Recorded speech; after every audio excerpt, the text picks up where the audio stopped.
The most interesting and the most important form of leverage is this idea of products that have no marginal cost of replication. This is the new form of leverage. This was only invented in the last few hundred years. It got started with the printing press, it accelerated broadcast media, and now it's really blown up with the internet and with code. So now you can multiply your efforts without having to involve other humans and without needing money from other humans. This podcast is a form of leverage. Long ago, I would have had to sit in a lecture hall and lecture each of you personally, and I would have maybe reached a few hundred people, and that would have been that. 30 years ago, I would have to be lucky to get on TV, which is somebody else's leverage. They would have distorted the message. They would have taken the economics out of it or charged me for it. They would have muddled the message, and I would have been lucky to get that form of leverage. But today, thanks to the internet, I can buy a cheap microphone, hook it up to a laptop or an iPad, and there you are, all listening. So this newest form of leverage is where all the new fortunes are made. So all the new billionaires. So the last generation fortunes were made by capital. That was the Warren Buffetts of the world. But the new generation fortunes are all made through code or media.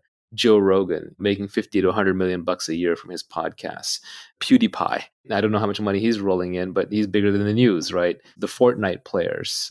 Of course, Jeff Bezos and Mark Zuckerberg and Larry Page and Sergey Brin and Bill Gates and Steve Jobs. That is all code-based leverage. Now, the beauty is when you combine all of these three. That's where tech startups really excel, where you take just the minimum but highest output labor that you can get, which are engineers and designers, product developers, and then you add in capital. You use that for marketing, advertising, scaling, and you add in lots of code and media and podcasts and content to get it all out there.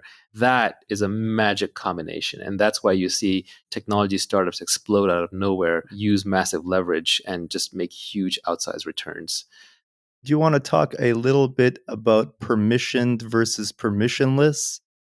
Probably the most interesting thing to keep in mind about the new forms of leverage is they are permissionless. They don't require somebody else's permission for you to use them or succeed. For labor leverage, somebody has to decide to follow you. For capital leverage, somebody has to give you money to invest or to turn into a product. But coding, writing books, recording podcasts, tweeting, YouTubing, these kinds of things, these are permissionless. You don't need anyone's permission to do them. And that's why they're very egalitarian. They're great equalizers of leverage. And as much as people may rail on Facebook and YouTube, they're not going to stop using it because this permissionless leverage where everyone can be a broadcaster is just too good. The same way, you can rail upon Apple for having a slightly closed ecosystem in the iPhone, but everyone's writing apps for it. And so as long as you can write apps for it, you can get rich or reach users doing that, why not?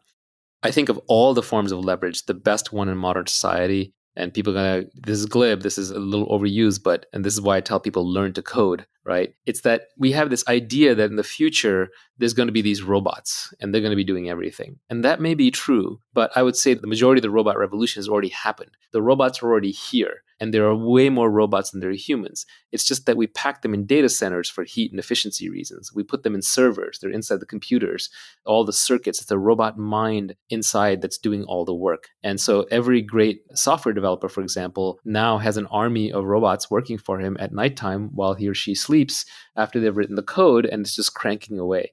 So the robots army is already here. The robot revolution has already happened. We're about halfway through it. We're just adding in much more of the hardware component these days. As we get more familiar, we get more comfortable with the idea of autonomous vehicles and autonomous airplanes and autonomous ships and maybe autonomous trucks and, there's delivery bots and Boston Dynamics robots and all that. But robots who are doing web searching for you, for example, are already here. The ones who are like cleaning up your video and audio and transmitting it around the world are already here.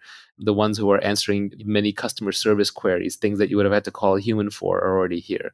So an army of robots is already here. It's very cheaply available. And the bottleneck is just figuring out intelligent and interesting things to do to them. And essentially, you can order this army of robots around. Just the commands have to be issued in a computer language, in the language that they understand. So these robots aren't very smart. They have to be told very precisely what to do and how to do it. So coding is such a great superpower because now you can speak the language of the robot armies and you can tell them what to do.